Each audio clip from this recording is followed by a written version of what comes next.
వంచులో సంపాదించుకుంటే అది నేనని చెప్పేసి నా చేసి ఎవరో పక్కన చేయించారు. అప్పుడు నేనేం చేశానంటే కట్టా రాంబాబు అవునండి రాంబాబు మాట్లాడుతున్నాను, మీరు ఎవరండి అన్న. అతను అప్రమత్తంగా మాట్లాడాడు. ఆ లాంగ్వేజ్ భాష హిందీ లాంగ్వేజ్లో ఒక బూతులాగా మాట్లాడుతుంటే నేను కూడా ఇదేంటి నాకు తెలియకుండా తిడతాడు ఒకవేళ అని చెప్పేసి, సార్ మీరు నాకు చేశారా, నేను కట్టారాంబాబునండి, మీరు అట్ట తిడతారేంటి అని అంటే, కాదురా నీకే చేశాను అన్నట్టు మాట్లాడాడు. అప్పుడు ఆ టోన్ కానీ సార్ నేను చెప్పాను, సార్ పెద్దగా మాట్లాడండి అని అంటే, ఇంద్ర పెద్ద మాట్లాడేది నేను చెప్పి చంపుతాను రా అన్నాడు. నాకు చెప్తే కరెంటే నేను చెప్పకుండా నేను చంపుతాను, నేను సినిమా డైలాగ్ చెప్పండి నేను కూడా అన్నాను. అంత తర్వాత ఇద్దరు ఒక 5 నిమిషాలు 2 నిమిషాలు మాట్లాడిన తర్వాత, సరే నువ్వు రేపు రేపు మళ్ళీ ఫోన్ చేస్తాను రేపు అని అన్న తర్వాత ఫోన్ పెట్టేది. తర్వాత మామూలుగా పొద్దున్నే నేను 4 o'clock లేగుతాను, సినిమా టైం లేచి కొంచెం 4 గంటలకు లేచి ఎట్లా భర్త గారు లాంటివి తీసుకొని సదా గ్రీన్ టీ తాగటం, పొద్దున్న 5:30, 6 కన్నా మంచి ఆలోచనతోటి మనం ఏం చేస్తున్నాం, ఏమి చర్యలు ఏంటి, ఏ సినిమాలు ఏంటి అని అట్లా డిస్కస్ చేస్తాం. 1 గంటకు పడుకుని 4 లేచిపోతాం, అంటే సినిమా టైం అలవాటు మెడ్రాస్ నుంచి. సరే ఎట్లానే అతను ఒక ఫ్రెండ్ ఒకతను చెక్ పోస్ట్ దగ్గర అంటే కారు ఎక్కించుకొని ఏంటంటే వెళ్తా అన్న ఏం నయం అంటే ఎవరైనా అన్న అనగా టక్క కారాపురం అన్నాడు. పక్క తీసి కారు ఆపాడు, అన్నపూర్ణ రోడ్లు ఆపి. ఏంటంటే టక్కన రోజు దిగి అతని గురించి చెప్పాడు. నేను కలరా చూశాను, నా ఫ్రెండ్స్ని కూడా చాలా ఏం చేశానంటే, అంత గ్యాంగ్స్టారా అన్న. మామూలు గ్యాంగ్స్టార్ కాదు, అది అతను చెప్పింది కరెక్టే, అతని వర్షం అంతే ఉంటుంది, అతనికి మొత్తం అందరి సపోర్ట్ ఉంది.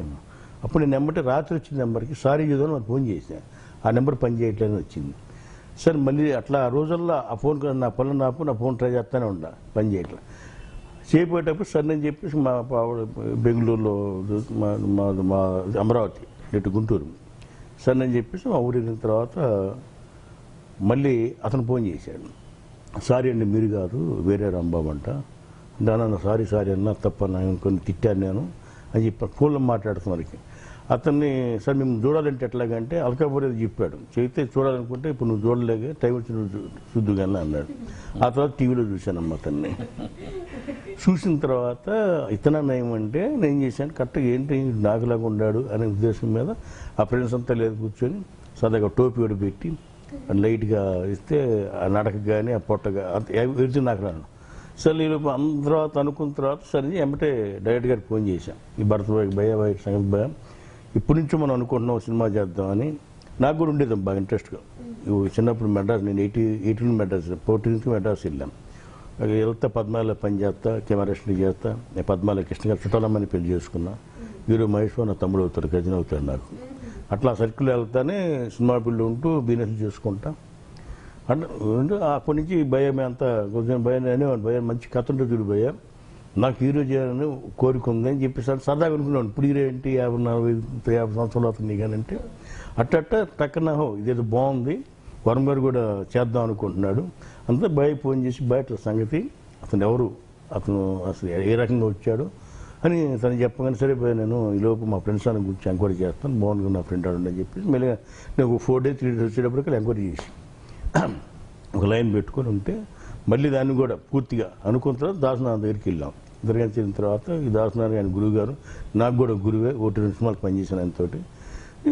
సంగతి అండి అది వర్మ ఏదో చేస్తా అన్నాడు కానీ నాడు గురువు గారు, నేను వర్మ చేసేది ఎప్పుడు చేస్తాడో చాలా ఉండి సర్కారీ చాలా సినిమాలు ఉండి ఇట్లా ఉందండి ఆలోచన, తను రాంబాబు చేస్తా అన్నాడు, ప్రొడ్యూసర్ కూడా చేస్తాను అంటాడంటే సరే ఎందుకురా నైవ్ని పెట్టాలని చెప్పేసి డైరెక్ట్గా నేను అడగంగానే అన్నాడు, ఎందుకురా నైవ్లోనే ఉండడు అన్నాడు.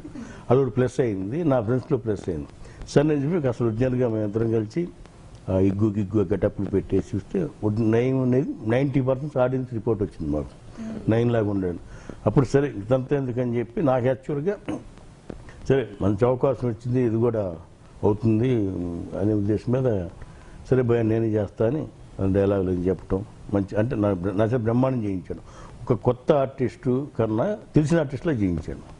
బట్ క్రియేటివ్ మా డైరెక్టర్ గారే, నేను దానికి తగ్గట్టుగానే దీనికి టెక్నీషియన్స్ కానీ మీరు చిన్న చిన్న టెక్నీషియన్స్ పెడదాం లేదు, అందరు పెద్ద టెక్నీషియన్స్, గౌతమ్ రాజు, శేఖర్ మాస్టరు, స్వర్ణ మాస్టరు, తర్వాత శేఖర్ చంద్ర. ఈరోజు మార్కెట్లో విజయ మాస్టర్, ఫైట్ మాస్టరు, కెమెరామెన్ అన్నాడు నా ఫ్రెండే, వాడికి మంచి అవకాశం ఇచ్చాం. తర్వాత ఎక్కడ కూడా కాంప్రమైజ్ కాకుండా ఒక్కో సాంగ్ కానీ ఫైట్లు కానీ 3 రోజులు 4 రోజులు 5 రోజులు చేసాం. బ్రహ్మాండంగా బడ్జెట్ ఎక్కువైనా కూడా సినిమా మాత్రం ఆ క్వాలిటీకి వచ్చింది. ప్రతి సినిమా రేంజ్లో చేసాం అది. ఇవాళ వరకు కూడా మాకు గౌతూరాజు అనేది మాకందరికన్నా ఇప్పటి నుంచి ఉంటాడు కాబట్టి ఆయన ఎడిటర్ పెట్టుకోవటం వలన అసలు ఈ సినిమాకి ఇలాంటి సినిమాకి ఎడిటర్ చేయడు ఆయన. చేసి ఒకటే చెప్పాడు, మీరు హ్యాపీగా డైరెక్ట్గా మీరు హ్యాపీగా సినిమా చాలా బాగా వచ్చింది, 100% సక్సెస్ సినిమా అని చెప్పాడు. అప్పుడు మేము 10 రూపాయలు ఎక్కువైనా కూడా మాకు వస్తున్న నమ్మకంతో చేసుకొని మన సెన్సార్ వరకు నిన్న అయిపోయినాయమ్మా. ఈ 30వ తారీఖు ప్లాన్ చేస్తున్నాం రిలీజ్కి. ఇక్కడి నుంచి 2-3 పబ్లిసిటీ చేసుకొని